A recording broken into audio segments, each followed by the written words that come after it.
So, this is what I bought in BeautyCon 2026 sa SMX Convention Center, guys. Vlogger, eme. So, wait lang, ito nabili ko.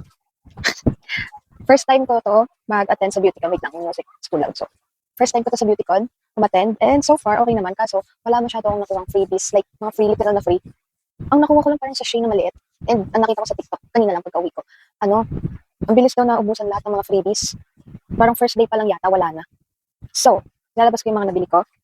First, itong, yan, Vlogger, Quick Fix, Vita Sunscreen, face and body na siya. I bought this kasi kailangan daw ni mama. Sunscreen siya. Malaki na. Sayang kasi pag maliit yun. I don't know how much this is, but never mind. Next, by the way, may free pala yan. Ganito din, sa Quick Fix. Ano siya? Pimple Eraser, Cleansing Face Scrub. Yarn.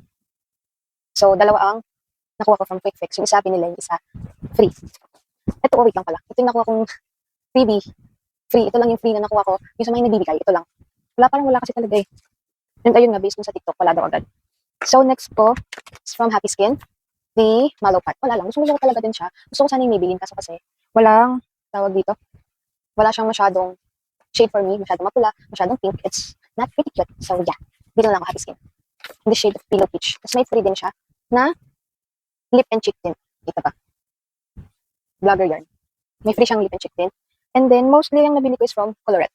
So, this one. Baliktad ba? Ito yun. Super Base. Kasi paubos na rin naman yung setting spray. Pero doesn't mean yun. So, tinry ko lang din. Colorette na lang din. Next from Colorette is yung bago nilang, hindi naman bago, revamp. At revamp daw to eh. Yung color tint.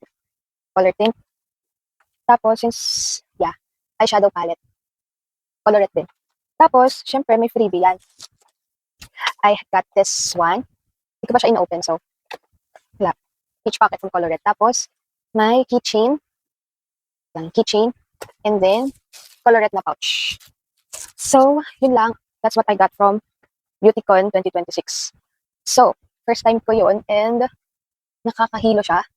And sabi dun sa TikTok vid kasi, mas marami daw yung previews yung last year na event kaysa today. Pero parang sa akin, okay lang naman. Kasi ito yung first ko. So, yeah, nakakasad lang kasi wala masyadong freebies. Yes. So, sabay ko na yung unboxing. Ito, hindi ko na tiyaan kasi kay ma'am to. Kasi ito, syempre, hindi ko naman ma-unbox. Kasi ito na yun. Try na lang natin. I hope hindi siya pangit. Okay, ito na lang muna. From, Happy Skin. Wala, ang cute niya, diba? Okay. Open. Tayo mag-open. Kabila. It's not satisfied. Charot. Oh, may pa ganito pa pala. It's an applicator. And the pot itself. Wala na laman. So, ang laman ng pouch is this product and the applicator. Yan. Hindi ko na i-swatch. Bukas na lang. So, syempre, di ko na ito bubuksan. Ito na yun eh. Next is yung Super Base. I need pagunting. And I have one. Tigas ha? Actually, ang una kong pinuntahan talaga doon is Colorette. Most of my products na ginagamit ko kasi ngayon is from Colorette talaga. I don't know. Parang, ang ganda kasi. Sa ilalim ko binuksan. So yeah, this is what it looks like. Yeah, Vlogger yarn. Yan, super base ng Colorette setting spray. Tapos, next, unboxing lang. Hindi pa ito swatch tuto. So, next yung Color Tint Multi-Use Soft Matte. Ang hirap buksan nito. Nakasil, bakla. Okay. Ito siya, in the shade. Hindi ko alam kung nakikita. Basta shade Meg. Ang cute ng packaging. It's gradient. Tapos, next ko is yung eyeshadow palette.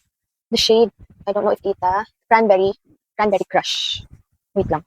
Nakasil din. Pwede ko naman guntingin. Pwede ko gunting.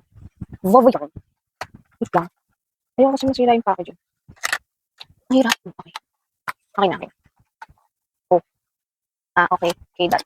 Ang daming lalagyan, be, Ano ba? Paano ba ito? Ang cute na yun, no? Parang pwede siyang on the go. Mas ang cute ng lalagyan. Wala lang. Ang cute nila eh. Ang gagawin ko. Diba? Hindi ko pa siya open, Tapos, syempre, hindi ko naman na ito bubuksan mo. Ganito na ito eh. Tapos, yung pouch. Same pouch. Ang cute ng pouch. Gusto ko yung pouch. Ang lambot. Wala. Akala ko nga may laman siya something, pero wala. Pero okay lang. May free pouch pa din naman. And syempre, meron akong ganito. Buksan ko na. What will I get? So, bali ito kasi, ito yung possible na laman nito. And, kahit ano naman sa akin, okay lang. Since this is free, Okay. Blind box. Wait lang. That was good. Okay. What will I get? Akala ko nga pala. Akala ko open na, wala pa pala. Kasi nga, isa pa lalagyan, excited. Hindi to yung secret. I can tell, it's not a secret one. But, let's see. Cutie puff. Pwede siya sa bag. Pwede siya ikabit dito, pero mas okay siya pag sa bag actually. So yeah, ayun lang naman ang haul natin for BeautyCon. Next year, pag may BeautyCon, ngayon pala mag-iipon na ako. Para makapag-haul, as in haul talaga. Diba? So, balik kasama ko kanina yung friend ko, inaya ko siya. And nabudol ang person. Galing ko magbudol. Mag-advertise. Wala lang. Ang cute niya. So fluffy. Ito yung ano nila, parang puff. Though hindi siya totally puff Keychain lang kasi ito. So far, yun lang ang aking haul, guys. Goodbye. Thank you.